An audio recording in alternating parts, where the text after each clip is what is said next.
Bueno, buenos días para todos. Muchas gracias por asistir a la invitación del RCM.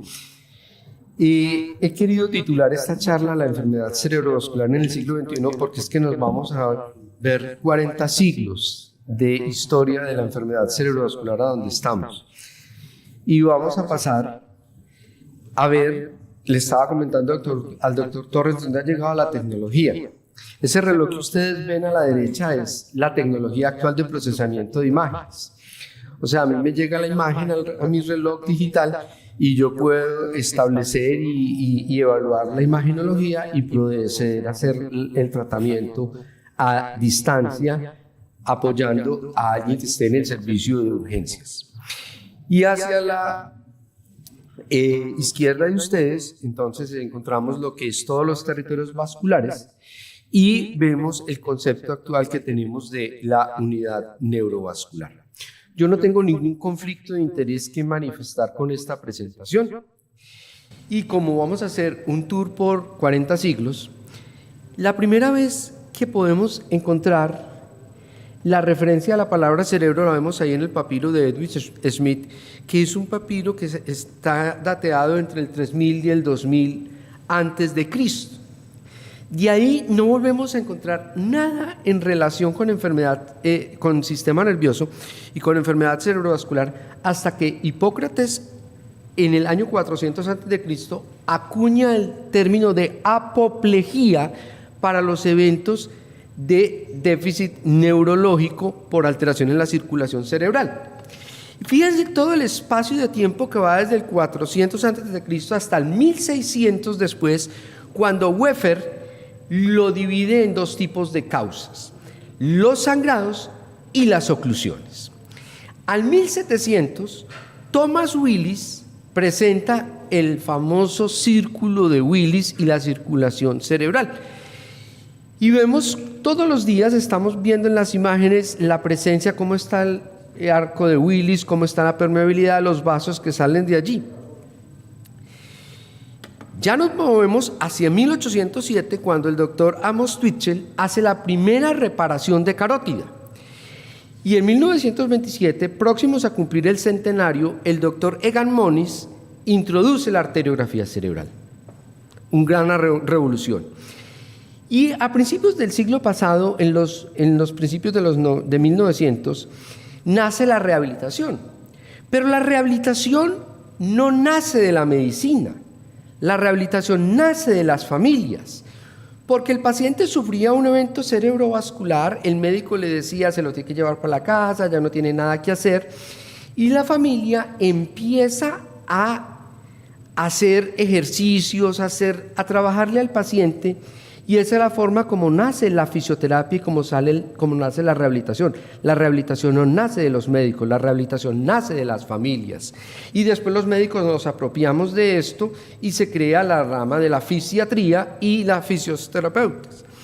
En 1928 se acuña el término de accidente. Es un término que se ha perpetuado, que va a ajustar ya un siglo, pero que nosotros en muchas latitudes estamos tratando de evitar el uso de accidente, porque ese accidente es algo fortuito, y estamos hablando de una patología que tiene unas causas y que si yo logro controlar esos factores, voy a tener prevención. Entonces, por eso estamos hablando en nuestro medio de ataque cerebrovascular, en otros lo llaman ictus, en inglés stroke. En 1950, Carl Miller Fisher establece el déficit isquémico transitorio a través de una lesión en la carótida y un problema circulatorio ipsilateral retiniano. En 1953, Michael D. Baker hace la primera endarterectomía carotidia.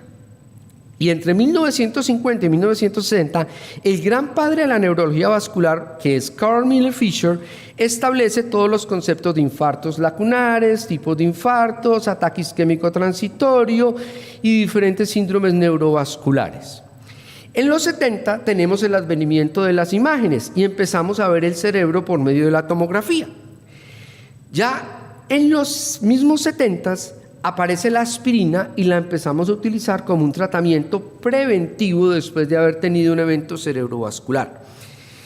En los 80s tenemos el concepto de resonancia magnética cerebral Y en los 80 también están los modelos de isquemia cerebral. Y aquí, para que se nos crezca un poquito ese espíritu de Colombia que lo tenemos como tan apagado últimamente, encontramos a un opita, un tolimense, el doctor Julio García, que en paz descanse y muere a partir de una ruptura de un aneurisma de una hemorragia subaracnoidea. El doctor Víctor García fue el que creó los modelos de isquemia en ratón para estudiar la neuroprotección en la isquemia cerebral, el modelo de la arteria cerebral media. En los 80s está el concepto de flujo sanguíneo cerebral y las imágenes de flujo sanguíneo cerebral, y entonces esto nos mete en los 80 en algo que empieza a verse, que es la neuroprotección. Y entonces, si vemos en este artículo que está publicado en Stroke, y aquí me jugó una mala pasada el sistema, en este artículo estamos hablando de la penumbra isquémica. Entonces, ¿qué habla de la penumbra isquémica? La penumbra isquémica es un concepto en el cual se muestra que a partir de unos minutos después de que se ocurre la alteración en la circulación, hay una pérdida en la homeostasis, hay un influjo de potasio hacia afuera, un sodio hacia adentro, se altera todo esto, y si todo esto persiste por 5 o 10 minutos, se produce un daño cerebral irreversible. Pero que este daño va a depende si la isquemia es completa o no es completa. Entonces, tenemos que la penumbra isquémica es la porción de zona isquémica con disminución de flujo sanguíneo cerebral que tiene ausencia de actividad eléctrica, pero preservación de homeostasis y potenciales eléctricos transmembrana. Este concepto de penumbra isquémica, que aparece en los 80s, nos permite a nosotros establecer 2 momentos del cerebro. Los momentos de activación. Como el flujo sanguíneo cerebral es constante, el cerebro lo que tiene que hacer es redistribuir la sangre. Las áreas que están más activas van a estar más perfundidas y las áreas menos activas menos perfundidas. Entonces, cuando tenemos activación, lógicamente el flujo sanguíneo incrementa. Y al incrementar el flujo sanguíneo, llega más utilización de glucosa, más uso de oxígeno, pero resulta que el cerebro extrae menos oxígeno. Para cuando en la inactivación, como hay menos flujo, menos aporte de oxígeno, menos aporte de glucosa, él incrementa la fracción de oxígeno de extracción. Entonces, la diferencia entre un cerebro activo y un cerebro inactivo es la capacidad de extracción de oxígeno. Cuando está menos perfundido, su capacidad de extracción de oxígeno aumenta. Cuando está menos perfundido, disminuye y evita intoxicarse con el exceso de oxígeno que le está llegando en condiciones normales. Y otro de los aspectos importantes que tenemos es el concepto de la unidad neurovascular. Y la unidad neurovascular, como ustedes ven ahí, es el continuum de ese astrocito, el axón, la neurona, el miocito, el pericito, la célula perivascular, y tiene 5 funciones, como ustedes lo ven ahí. Regula el flujo sanguíneo cerebral, permite el intercambio a través de la barrera hematoencefálica, hace la vigilancia inmune del sistema, permite el sistema trófico y hace el balance homeostático. Una falla en esta unidad neurovascular se nos traduce en una alteración funcional. Y hemos logrado documentar los mecanismos de daño y tenemos 3 fases: la fase aguda, la fase subaguda y la fase crónica. Durante la fase aguda vemos, como ustedes ven en la diapositiva, se forman aniones de peróxido, vasodilatadores endoteliales, aumento de la agregabilidad plaquetaria, daño de la barrera hematoencefálica, edema, daño tisular. En la respuesta subaguda se da el proceso de respuesta inflamatoria, la expresión de proteínas adhesivas, daño de la lámina, empieza a generarse edema, y en la fase crónica, en la muerte, la apoptosis por todos los daños secundarios o por la programación de daño, por el daño del DNA.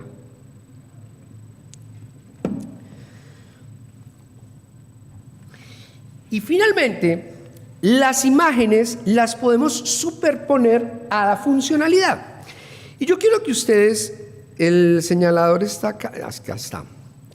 nosotros podemos ver, este es el concepto de resonancia magnética. Aquí vemos la imagen en DWI, la difusión cuando está empezando a aparecer el infarto, y a medida que pasa el tiempo, como el infarto se va extendiendo porque va brillando. Y esta es toda la zona que está en riesgo de sufrir y cómo va, que es la zona de penumbra que puede extenderse hasta lograrse un infarto, una lesión extensa. Entonces, a medida que pasa el tiempo, la presión de perfusión cerebral va cayendo en esa zona.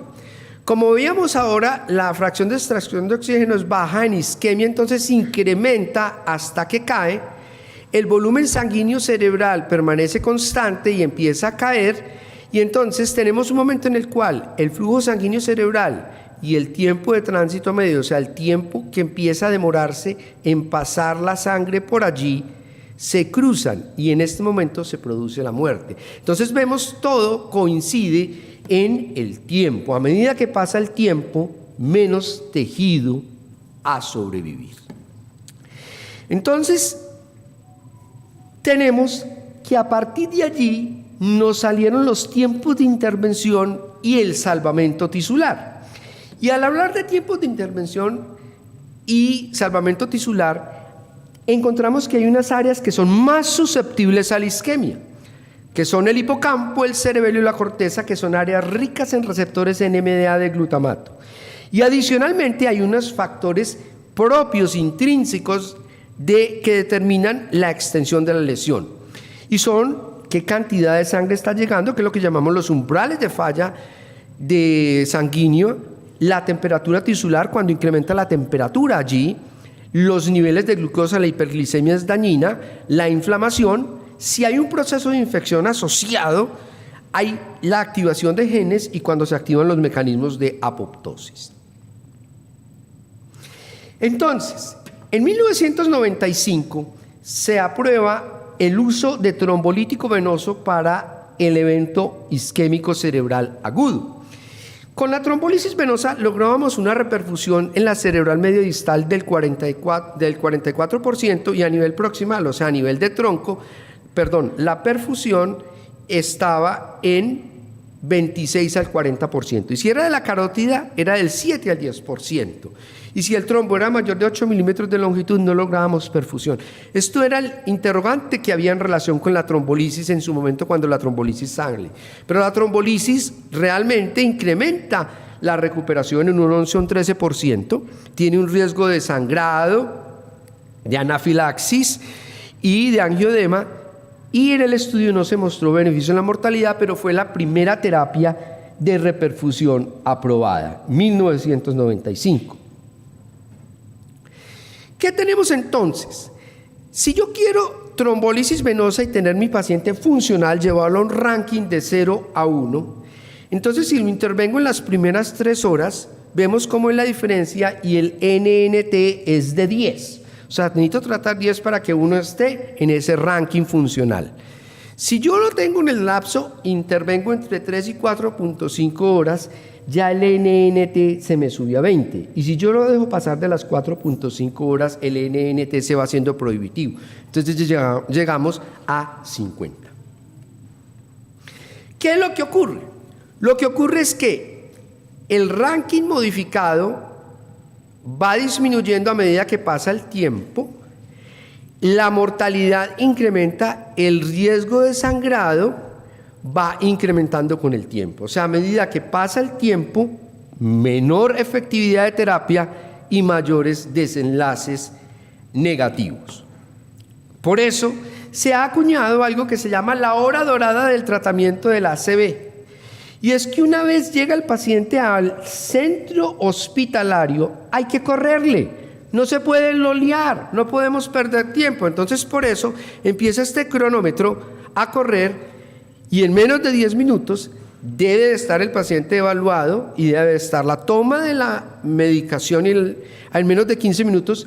Las personas que van a hacer la terapia de reperfusión deben de estar notificadas en menos de 25 minutos, se debe haber hecho la tomografía, en menos de 45 el TAC debe estar leído y en menos de 60 minutos ya debe estar el bolo puesto y el RTPA. Miren lo que pasa por cada 15 minutos que yo haga más temprana la intervención. Si yo reduzco 15 minutos el tiempo de intervención, incremento el 4% la probabilidad de caminar independiente del paciente. Me incrementa el 3% la probabilidad de ir a casa versus a un hogar de paso de cuidado. Disminuye el 4% la probabilidad de muerte antes del alta y disminuye un 4% el riesgo de transformación hemorrágica. Por eso, la idea es que esa hora se ha pasado a 30 minutos.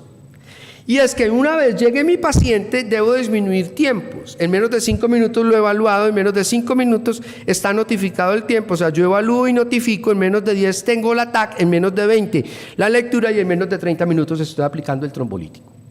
O sea, tiempo es cerebro, tiempo es tejido a salvar. Estos fueron los criterios para hacer una trombólisis de acuerdo con el estudio NINDS de 1995. Ustedes ven ahí la anticoagulación, que no hubiera estado anticoagulado, el INR no mayor de 1,7, parinas en las últimas 48, plaquetas en menos de 100.000, TEC o ACV en los últimos 3 meses, cirugía mayor antes de 14 días, las presiones, convulsión al inicio, recuperación rápida, déficit leve, lo que ustedes ven.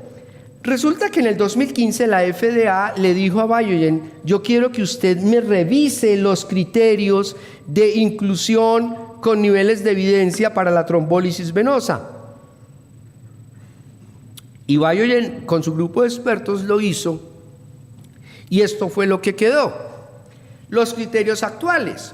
Por eso ninguno de ustedes empieza a dudar si va a hacer trombólisis en recuperación rápida, si el déficit es leve, si tiene cirugía mayor en los últimos 14 días, si convulsionó, si tiene un infarto de miocardio reciente, si tiene un sangrado geniturinal urinario en los últimos 21 días. La edad de mayor de 80 años se cortó y es menor de 18 años. O sea, los criterios se hicieron con rigurosidad, se sacaron unos que no sabían por qué había entrado la convulsión. Las cirugías y las hemorragias se discuten y los infartos, el único sería el infarto de cara anterior reciente que se discute con el cardiólogo, el riesgo de ruptura cardíaca. Y estos son los signos tempranos que toleramos para hacer trombólisis. Estos signos tempranos es la arteria cerebral media hiperdensa, el borramiento de los ganglios basales, esta es la pérdida del reborde insular, o la pérdida de la diferenciación córtico-subcortical, como ustedes ven acá. Esto lo hemos tomado de una material de ayuda que está en todos los puestos de enfermería de esta institución, de cualquier servicio. Ahí está un puesto para enfermería, unas ayudas diagnósticas para enfermería y otros para médicos. Eso fue diseñado hace 2 años, lo hicimos el doctor Sebastián Urrego y yo para mejorar los tiempos de acción en esta institución. Entonces, doctores, ¿qué tenemos acá? Que se ha simplificado la trombólisis. ¿Qué necesito yo para la trombólisis?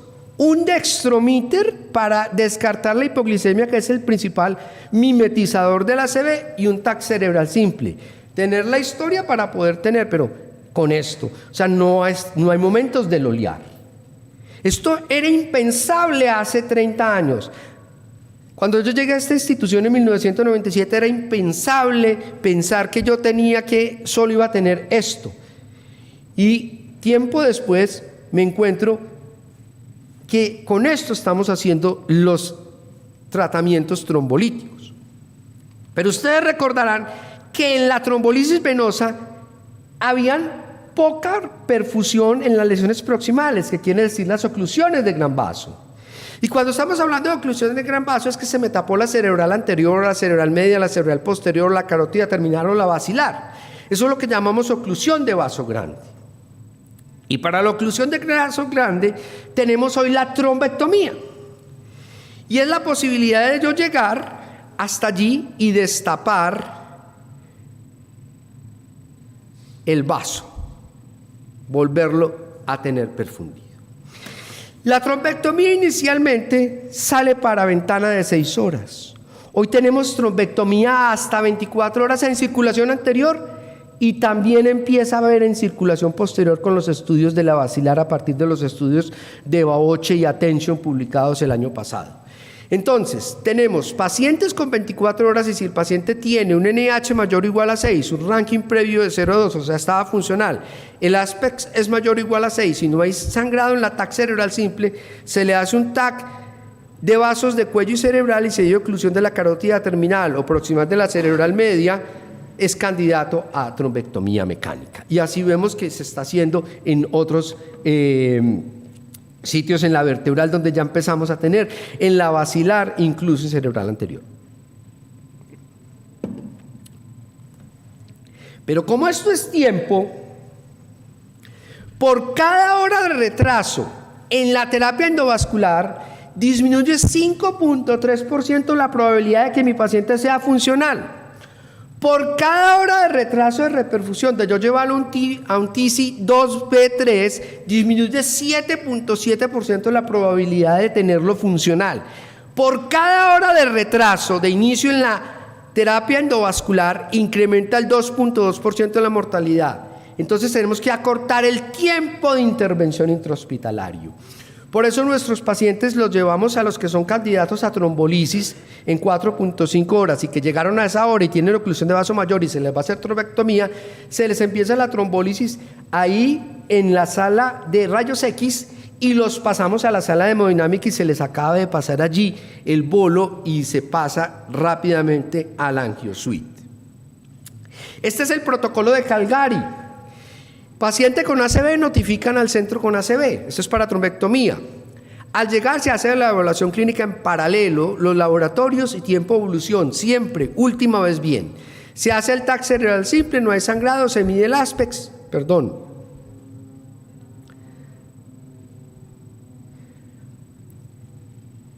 Y si es candidato a trombolisis venosa, se le hace el angiotac según criterio, oclusión de vaso mayor, confirmar y evaluación de la circulación colateral.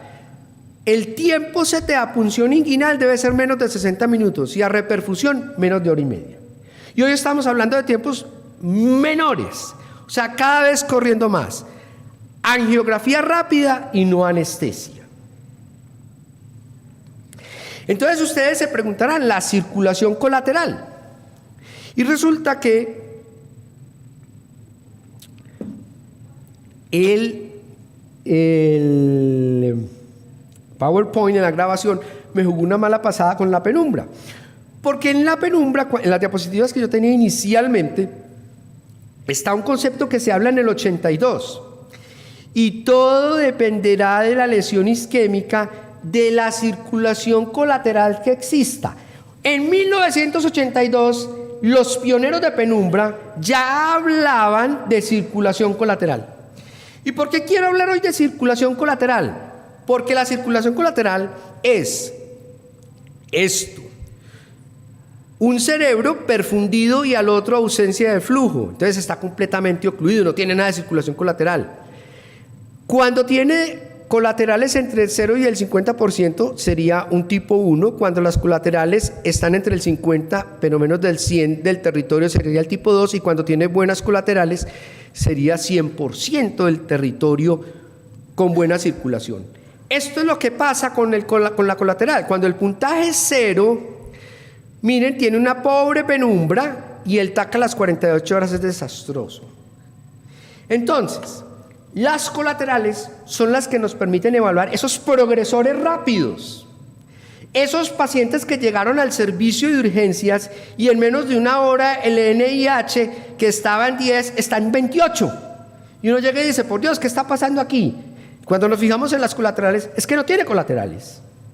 Y es el paciente que llegó con un NIH de 18 y está en 10. Y todavía no le he empezado la terapia de reperfusión. Y me fijo en las colaterales y tiene unas colaterales. Progresor rápido, progresor lento. Entonces, ¿qué tenemos en los eventos isquémicos en estos momentos? Hay posibilidad de intervención en trombolisis venosas hasta 4.5 horas, trombectomías hasta 24 horas y en los candidatos en 4.5 horas, trombólisis y trombectomías y es oclusión de vaso mayor. Y quiero traerles algo a ustedes. porque ese es el ponquecito de la isquemia. Pero es que hay otro grupo que es la hemorragia intracerebral. Y esa hemorragia intracerebral es el 20% de los ACV mayores de 55 años, cuyos principales factores de riesgo es la hipertensión arterial y la angiopatía amiloide, donde se fijó una presión arterial sistólica objetivo de 140 milímetros de mercurio. Y eso es lo que dicen las guías, pero no tenemos un sustrato con nivel de evidencia A que nos diga que sea la presión objetivo. Siempre la discusión cuando va uno a la UCI, ¿cómo lo vamos a tener? A partir del Interact 2, el Interact 2 nos mostró que la presión arterial elevada, la hiperglicemia, el aumento de la temperatura y el uso previo de anticoagulación eran factores predictores de mal pronóstico. Por eso, a partir del Interact 2 se hizo el Interact 3, y el Interact 3 se presentó hace 20 días en Múnich en la Conferencia Europea de Enfermedad Cerebrovascular. Y el propósito del Interact 3 era determinar la efectividad del cuidado de la intervención versus el cuidado estándar. Y esto era en pacientes con una hemorragia intracerebral de menos de 6 horas de evolución. Rápido, 1 hora, corrección, la presión a la lata, tener la sistólica en menor de 140, evitar la hiperglicemia, la fiebre y revertir los tiempos de coagulación si eran sucedáneos a partir de la warfarina. Y aquí están ustedes, ven, el objetivo de la sistólica era menos de 140, la glucosa en no diabéticos era de 6.1 a 7.8 milimoles por litro, en los diabéticos era de 7.8 a 10, y la temperatura menor de 37.5 y el INR menor de 1.5. Pues, ¿qué mostró el Interact 3? Mostró que en los pacientes con hemorragia intracerebral aguda se mejoraba funcionalmente el paciente comparado con el tiempo usual, el ENNT era de 35, la mortalidad disminuía, los beneficios de esta intervención y de estancia hospitalaria eran menores y tenía menos efectos colaterales, fue consistente a través de todos los grupos y no hubo ningún factor de confusión.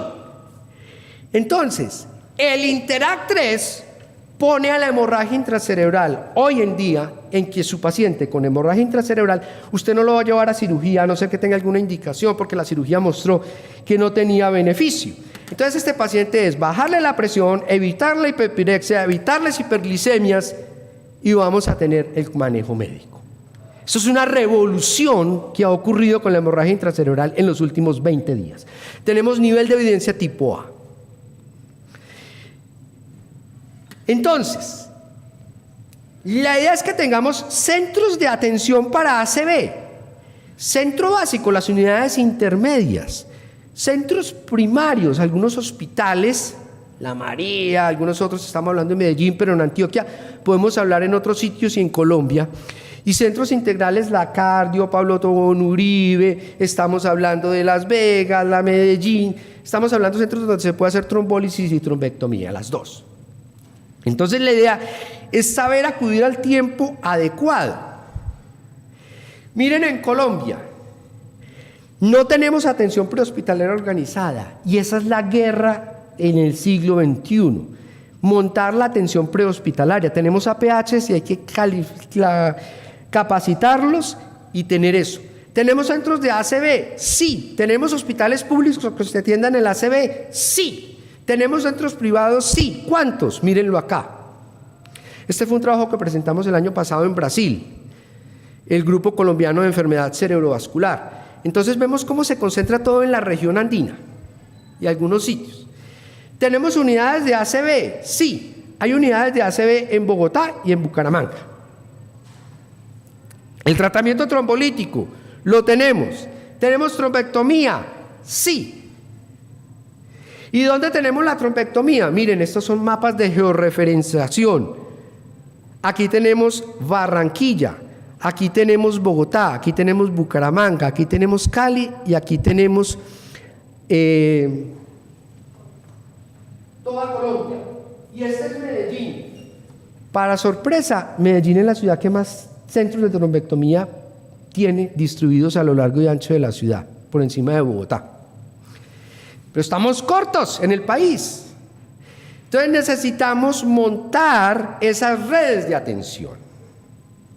Y esas redes de atención y toda esta enfermedad cerebrovascular que hemos venido hablando no nacieron de la noche a la mañana. Hemos visto que han pasado 40 siglos. Y es el trabajo de muchos. Esta imagen que me impactó ahora en vacaciones, en el sur de Francia, por la carretera, este árbol parece pintado en la carretera. Entonces yo paré y le tomé la foto a ese árbol, porque es que el árbol parece pintado en la carretera. Alguien sembró ese árbol, pero cuando uno pasa, ese árbol no es un árbol, son dos árboles. ¿Y cómo carajos un árbol es el clon del otro? Aparentemente cuando uno viene los ve como un árbol, pero son dos árboles. Alguien lo pensó y sembró ese árbol y no pensó a futuro que esto iba a servir para recrear ese paisaje. ¿Qué les quiero decir con eso?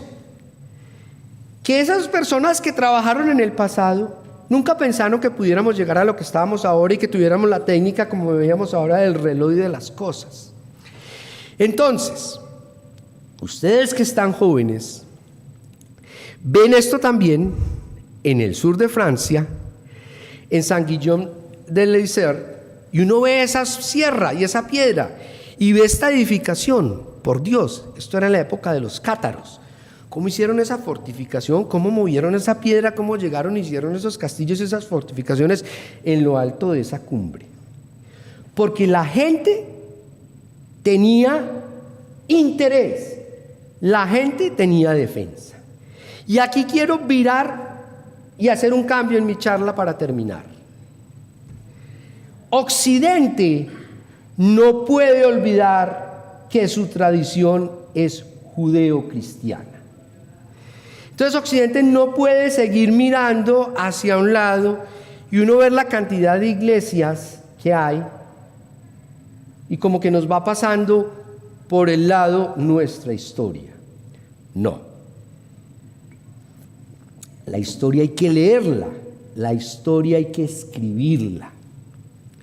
Y nuestro país está viviendo una historia que vivimos hace 20 y pico de años, que nos tenían secuestrados en nuestras ciudades. Y estamos volviendo a vivir el secuestro, la extorsión, la inseguridad, la violencia, y nos meten en esto. Y es que resulta que la historia se repite porque no la conocemos o porque no la queremos conocer. Entonces yo los invito a ustedes, como jóvenes que hay en este auditorio, a que revisen la historia de su civilización. Nadie pensó que cuando Pascal y Newton predijeron que nuestra civilización acabaría en 2060, y que cuando salió el primer computador de IBM hicieron un modelo matemático y dijeron en el 2030 se acaba la civilización. Entonces todo el mundo llegó y dijo, qué acertados estaban que se acababa la civilización. Nuestra civilización se está acabando. ¿Por qué? Porque nos hemos vuelto unas personas que en vez de estar por la vida, estamos dándole la cultura a la muerte. Hoy vale más un perrito que un feto. Hoy vale más el poder y el dinero a toda costa que yo haber conseguido las cosas en forma honesta y responsable. Hoy vale más atropellar a los demás y no me vale, es un anciano, es una cosa. La teoría de la inclusión, una E es una inclusión. No, una E no es una inclusión, un todes no es una inclusión. Una inclusión es que una persona de edad, un anciano, un discapacitado, encuentre el baño fácil de acceso y no en un sótano o en el segundo piso, como ocurre en muchos restaurantes. Entonces, esto puede que toque fibras de personas, pero lo que los quiero llamar es que la civilización, como la hemos conocido, estamos a puertas de perder nuestra identidad de ser humanos por una minoría, no por una mayoría, y por los intereses de grupos económicos que tienen más poder que la economía de los países. Las principales economías son Estados Unidos y China. La tercera economía es el grupo de Soros. Y si Soros se suma a Bill Gates y a otros, superan a China y a los Estados Unidos. O sea, estamos en manos de mentes, no de seres humanos honestos. Estamos en manos de mentes que quieren beneficios individuales. Yo quisiera terminar con esa reflexión